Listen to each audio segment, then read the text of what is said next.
이스라엘 사람들은 이 새해가 되면 예레미야 31장 15절에서 17절을 그들은 읽습니다.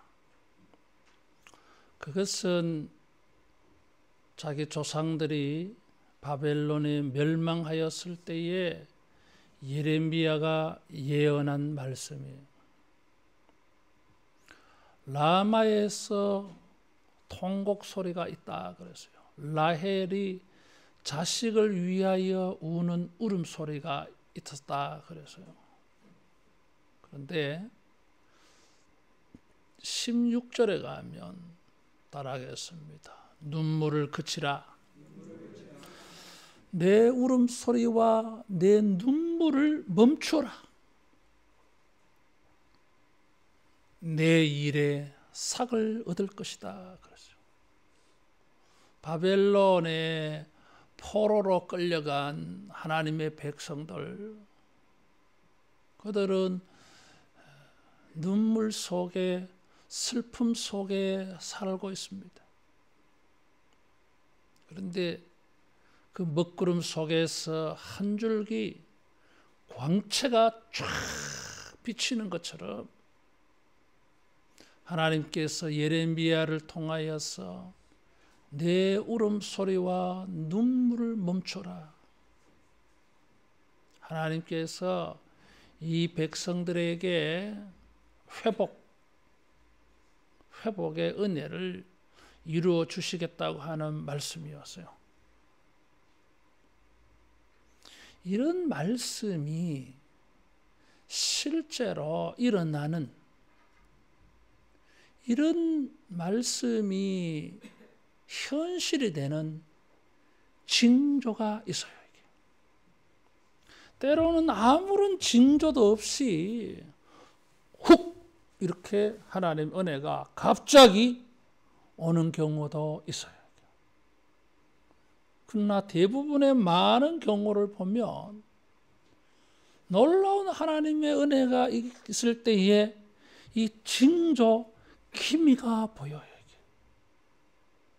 때로는 그런 징조 기미가 공개적이지 않는 경우도 있어요. 공동체가 하나님의 은혜를 만나는 일인데 그 징조가 개인에게 임하는 경우도 있어요. 오늘 여기 본문에 보면 여호야긴이라고 하는 사람이 감옥에서 석방이 되어서 왕의 지위를 회복하고 왕으로서 품위가 유지되도록 평생을 살았다 그랬어요.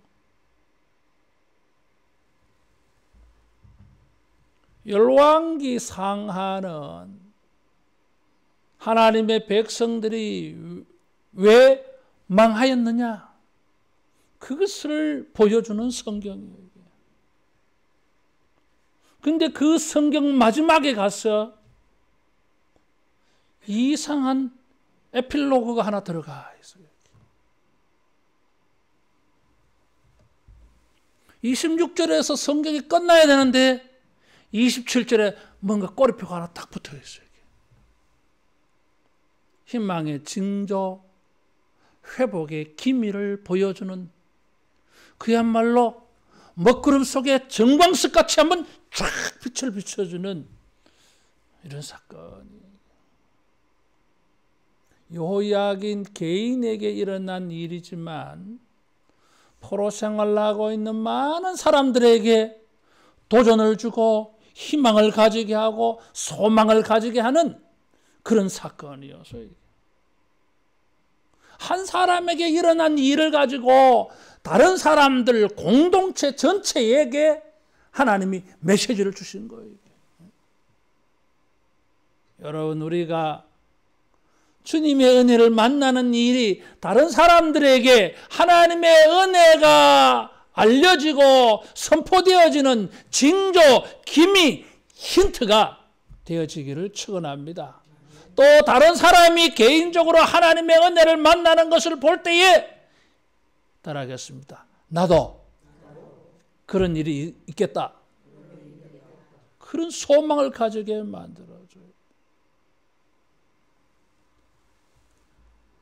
요야기는 24장 8절 이하에 보면 18살에 왕이 되었어요. 그런데 3개월 동안만 왕노릇하고 바벨론의 포로로 끌려간 사람이에요.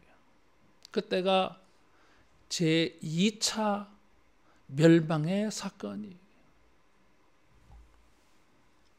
BC 597년에 일어난 일이에요. 근데 이 사람이 바벨론의 포로로 끌려가서 감옥에서 37년을 살았어요. 18살 10대에 가서 50대 청춘을 다 보내고 나왔어요.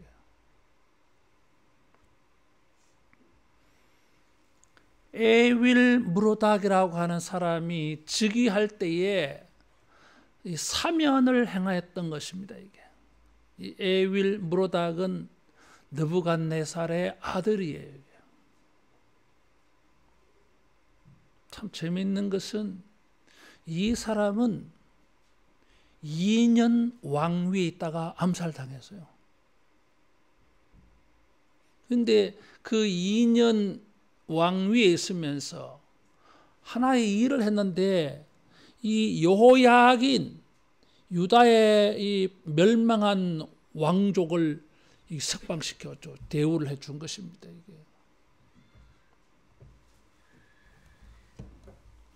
이 여호야긴은 1차 포로 귀환 인솔자 스룹바벨의 할아버지예요. 예수님의 조상이에요. 이게. 만일에 여호야긴이 그냥 옥사해버리면은 예수님의 족보가 끊어져서 예수님 탄생하는 길이 막혀요. 이게.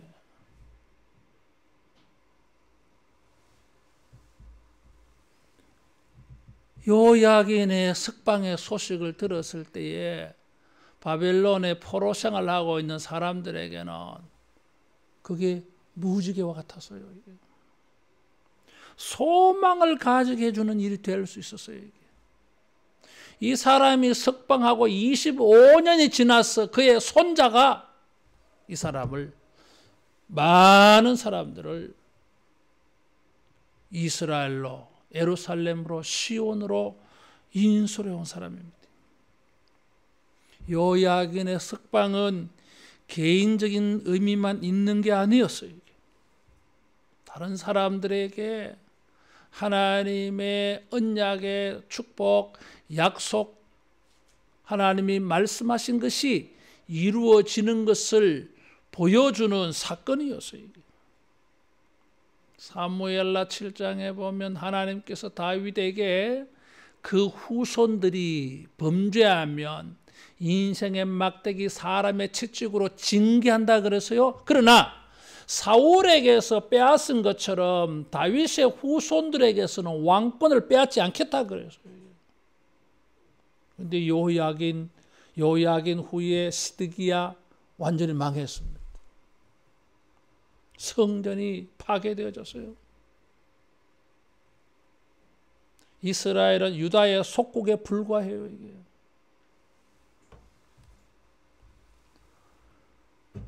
그런데 그 여호야긴이 석방된 것입니다. 여러분, 우리가 주님에게 받는 은혜가 개인적인 그 은혜가 개인적인 것만 되지 아니하고 다른 사람들에게 메시지가 되는, 다른 사람들에게 하나님의 은혜의 선포를 알리는 신호탄이 되는, 힌트가 되고 징조가 되는 여러분 이런 의미 있는 은혜가 되어지기를 축원합니다. 많은 사람들에게 하나님의 은혜가 임하기 전에 어떤 사람을 통해서 징조를 보여주는 것입니다. 따라하겠습니다. 은혜의 징조가 되자. 한나는 자식이 없었어요. 그래서 하나님께 서원하고 자식을 얻었어요. 그가 사무엘이에요. 이스라엘의 위대한 지도자예요. 이게. 하나님께서 인정한 위대한 종들이었어요. 모세와 이름을 같이 올리는 사람이 사무엘이에요. 그것은 하나님의 징조였어요. 사사시대, 암흑한 시대에, 영적으로 부패한 시대에 하나님의 백성들을 하나님의 백성답게 하나님의 축복의 땅에서 멋지게 살 수 있도록 회복시키기 위하여 하나님이 보내신 주님의 종이었어요. 사무엘의 출생은 그 시대의 하나님의 회복과 은혜의 메시지의 힌트였습니다. 요야긴도 마찬가지예요. 개인의 축복이 개인의 사건이 아니라 시대와 공동체의 다른 사람들에게도 소망을 가지게 하는, 여러분 이런 축복이 되는 줄 알고 이런 사명이 되는 복이 되는 줄 알고 우리가 이런 은혜를 구할 수 있기를 축원합니다. 에윌무로닥은 요야긴의 머리를 들게 하고 그에게 좋게 말하고 그의 지위를 바벨론에 있는 모든 왕들보다 지위를 높이고 죄수의 의복을 벗기고 일평생 왕의 식탁에서 먹게 하고 그가 쓸 것을 왕궁에서 공급해 줬어요. 여러분 여기에 보면 7개의 동사를 말하고 있어요. 뭐 10거를 하다 보면 6가지도 할 수 있고 5가지도 할 수 있고 10가지도 10거 할 수 있지 않겠어요?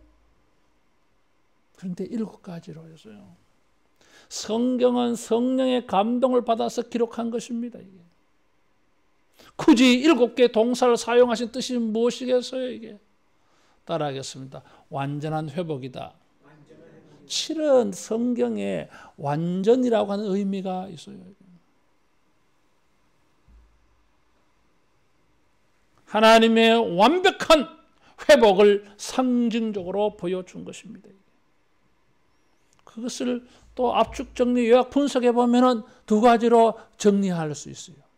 첫째는 따라하겠습니다. 왕권을 회복했다. 왕의 지위를 회복해 준 거예요. 나라가 망했는데 나라가 없잖아요. 왕으로서 권세를 행사할 일이 없잖아요. 어떻게 보면 왕권이 필요하지 않아. 왕이라고 하는 지위가 쓸 데가 없잖아, 이게. 그런데도 그에게 왕권의 지위를 회복해 주었어요. 그것은 예언적인 의미가 있어요. 이 사람은 왕으로서 행세를 하고 왕으로서의 권세를 행사하지 못해도 왕권의 그에게 존재함으로 말미암아 이 왕권이 예수님에게로 계속 살아있게 만들어 줬어요. 그에게는 아무 쓸모없는 왕이라고 하는 이름일지 모르지만은 그렇지 않았습니다. 여러분, 우리가 하나님의 은혜를 입을 때에 하나님의 자녀의 권세를 얻었습니다. 하나님의 자녀라고 하는 이름을 얻었어요. 왕 같은 제사장이라고 하는 이름을 얻었어요. 이것을 가지고 때로는 어떤 행사를 하지 못해도 그런 이름, 그런 신분, 그런 지위 자체가 있다고 하는 것은 중요한 것입니다. 이게. 그런 지위와 영적 신분이 우리로 하여금 하나님과 사람 앞에서 여러분 존중에 여김받는 이런 일이 되어질 줄로 믿습니다. 포로로 끌려간 왕인데 무슨 대우가 있겠어요? 그러나 이 사람 한 사람을 이렇게 존귀하게 대우받게 해 주어서 사람들에게 메시지가 되어졌어요. 바벨론의 포로로 끌려온 사람들에게도 우리는 하나님의 백성들인데 종살이하고 있어요. 하나님은 그 백성들에게 하나님의 백성으로서의 지위를 회복해 줄 날을 지금 예언하고 있는 것입니다. 우리의 삶 속에서 하나님의 백성으로서, 성도로서, 하나님의 자녀로서 당당하게 대우받는 이런 이름이 있어질 줄로 믿습니다. 두 번째로는 왕의 지위만 회복한 게 아니라 왕으로서의 품위를 유지할 수 있도록 모든 대우를 다 제공해 주었어요. 따라하겠습니다. 공급의 은혜가 있다. 명함만 왕이면 뭘 합니까? 비록 왕으로서 행세를 하면서 권세를 부리면서 통치권을 행사하지 못해도 왕의 지위를 가지고 그 지위가 존중받을 수 있도록 왕에 걸맞는 대우를 해준 것입니다. 하나님의 자녀로서의 권세를 다 행사하지 못해도 우리가 하나님의 자녀로서 마땅히 인정받고 존중받고 대우받게 해주실 줄로 믿습니다. 매일 왕과 함께 왕의 식탁에 식사하는 사람 됐어요. 명예스러운 일이잖아요. 일평생 쓸 것을 공급받아서요. 여러분, 우리 모두에게도 여호야긴과 같은 이런 지위와 우리의 삶에 지위에 걸맞는 이런 하나님의 대우, 공급하심 있어지기를 축원합니다. 여호야긴은 감옥에 갇혀서 37년을 살았어요. 무슨 구명운동을 하고 정치운동을 하고 옥중 편지를 보내고 뭐 이렇게 해서 회복된 게 아니에요. 이게 그저 37년 감옥에 갇혀서 무기수로 아무것도 소망하지 않는 삶을 살았어요. 그냥 세월만 보내는 거예요. 그냥 소망 없는 세월을 보내고 있었어요. 그런데 어느 날 생각하지도 못했던 일이 갑자기 생겨난 거예요. 아무런 소망도 가질 수 없는 그 감옥에서 소망도 못했고 생각도 못했던 일이 일어난 거예요. 왜 이런 일이 일어났겠어요? 따라하겠습니다. 하나님의 약속 때문이다. 사무엘하 7장에 하나님께서 다윗에게 그렇게 약속해 준 게 있었어요. 내 왕위가 영원하리라. 다윗 가문의 왕위가 영원하리라고 하는 거예요. 북쪽에는 반란들이 일어나지만 남쪽에는 반드시 다윗의 후손만 왕들이 되었어요. 그러다가 망한 거예요. 이게 끝입니까? 끝처럼 보이잖아요. 이게. 그런데 그 망하는 역사 끝에 이 본문을 기록해 놓은 거예요. 다윗 가문은 아직 살아있다고 하는 거예요. 따라하겠습니다. 아직 죽지 않았다. 아직 우리가 죽지 않았어요. 이게. 아직 살아있어요. 이게. 꿈도 꿀 수 없고 소망도 가질 수 없는 그런 감옥 속에 산다 할지라도 하나님께서 일방적으로 은혜를 베풀어 주었어요. 그래서 성경에 하나님의 은혜를 하나님의 일방적인 은혜라고 말해요. 이게. 감옥에서 그냥 사는데 여호야긴은 뭐 좋은 왕도 아니에요. 이게. 그가 선한 왕이라면 하나님께서 포로로 끌려가게 만들었겠습니까? 아닙니다. 우상 숭배자예요. 이게. 그런데 하나님은 다윗을 기억하시고 다윗에 대한 하나님의 언약, 약속, 예언의 말씀을 기억하시고 이때에 그 카드를 탁 쓰신 거예요. 이게. 따라하겠습니다. 언약의 카드가 있다. 언약의 카드가 있어요. 이게. 이때에 하나님께서 여호야긴에게 그 언약의 카드를 한번 딱 쓰게 하신 거예요. 이게 소망을 잃어버리지 않기를 축원합니다. 하나님의 언약의 말씀, 예언, 약속의 말씀이 있는 한 우리는 결코 끝나지 않습니다. 이게 끝난 것 같아 보여도 그것은 끝이 아니에요. 이게 37년을 감옥에서 살았다 할지라도 끝이 아니에요. 이게 우리는 이 정도 되면 포기합니다. 꿈도 꾸지 않습니다. 이게 그건 기적이기 때문에. 그런 환경이라 할지라도 하나님께서는 우리는 생각도 못하는데, 여호야긴은 다윗의 언약을 생각도 안 하는데 하나님께서 일방적으로 하나님께서 혼자 그렇게 하신 거예요. 따라하겠습니다. 약속이 있는 한 망하지 않는다. 하나님의 말씀에 약속이 있는 한 우리는 망하지 않습니다. 하나님은 신실한 분이시기 때문에, 거짓말하지 않는 분이시기 때문에 반드시 말씀하신 것을 이루신다고 성경은 증거하고 있습니다. 하나님은 인생이 아니시니, 인자가 아니시니 시건치 아니하시고 그 말씀하신 바를 반드시 이루신다고 말했어요.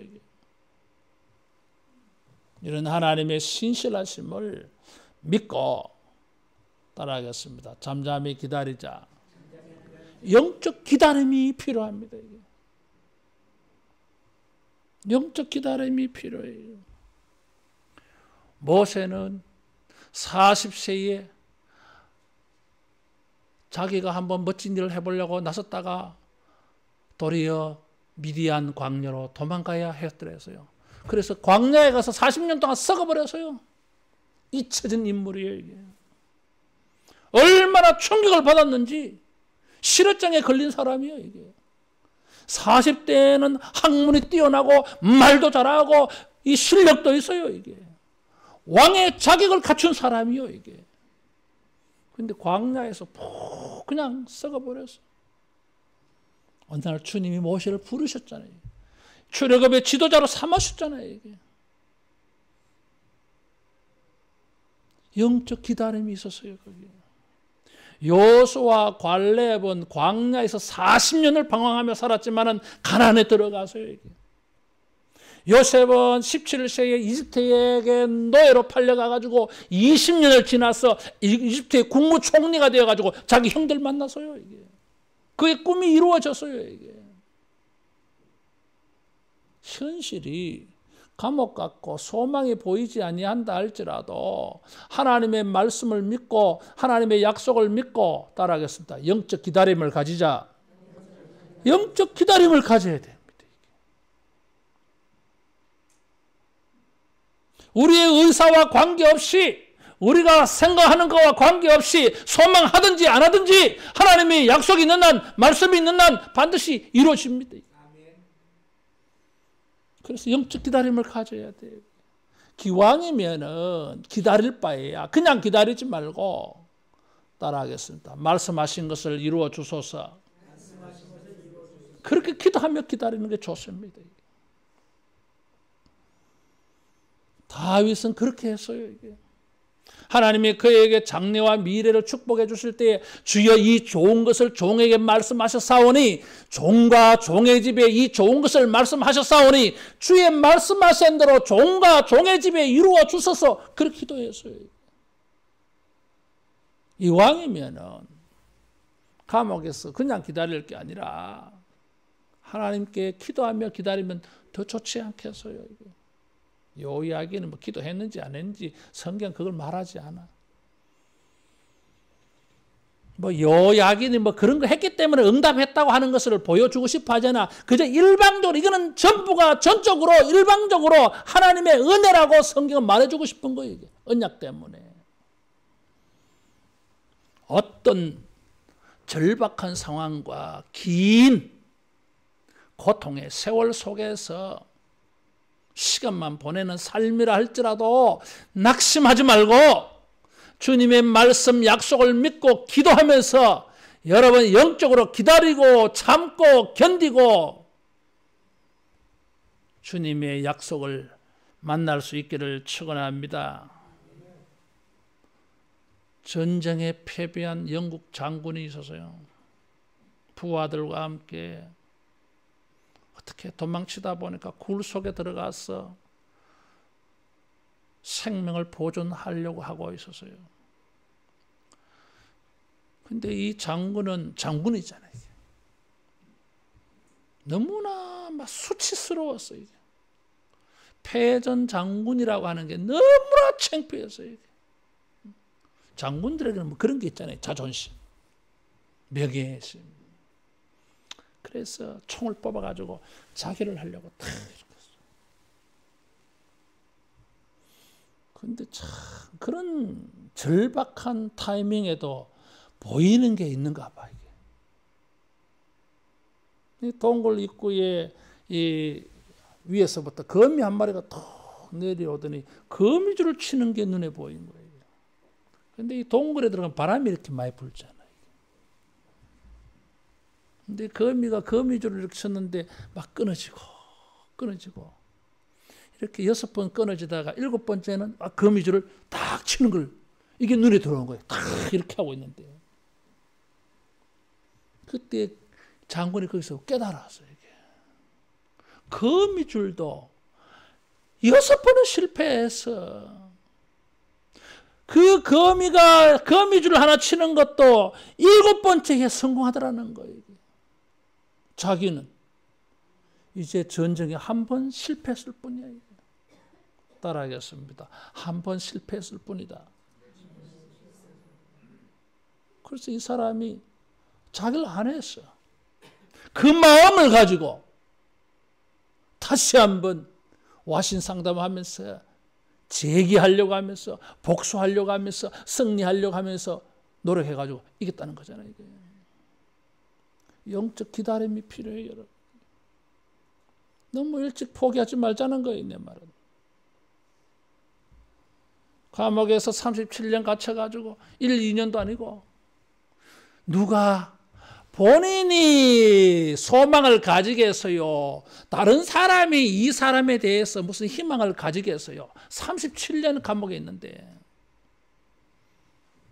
아무도 기대하지 않아. 모든 사람이 포기한 거예요. 이게. 그러나 하나님은 그에게 포기하지 아니하셨어요. 약속이 있었기 때문에.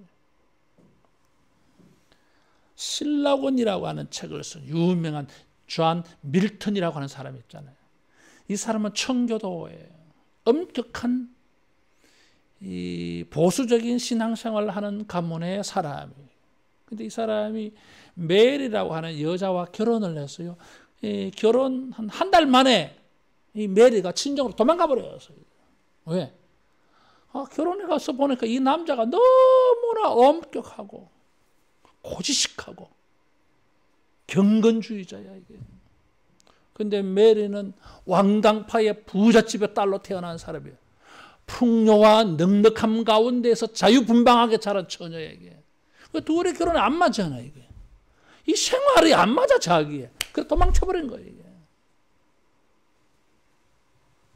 그러다가 2년이 지나서 메리의 친정이 몰락해 버렸어요.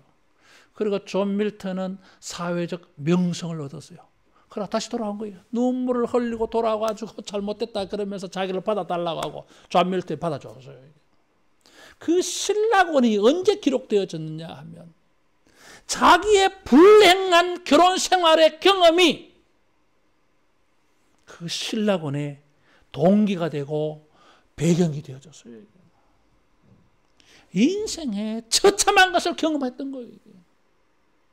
복낙원, 낙원의 삶이 아니라 낙원에서 쫓겨난 인생의 피폐한 삶을 그가 경험했어요. 자기 결혼 생활을 통해. 그래서 나온 게 신라곤, 낙원을 잃어버린 인간을 말하고 있잖아요.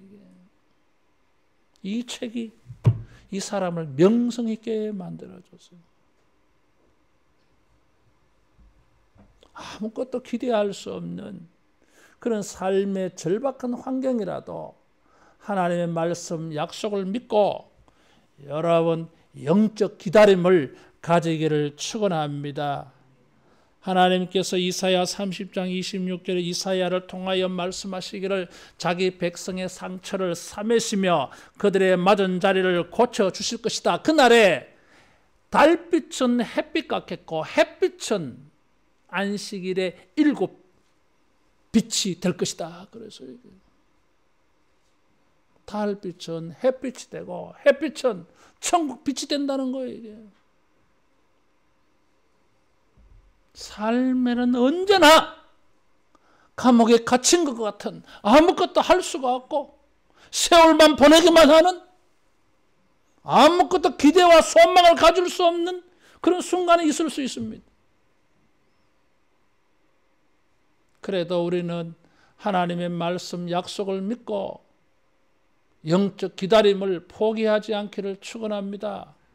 주님 말씀을 붙잡고 이왕이면 기도하면서 기다리면 반드시 우리의 모든 삶에도 우리 지위와 신분이 회복되어지고 그에 걸맞는 하나님의 공급하심, 하나님의 풍성한 은혜가 우리에게 올 줄로 믿습니다. 기도하겠습니다.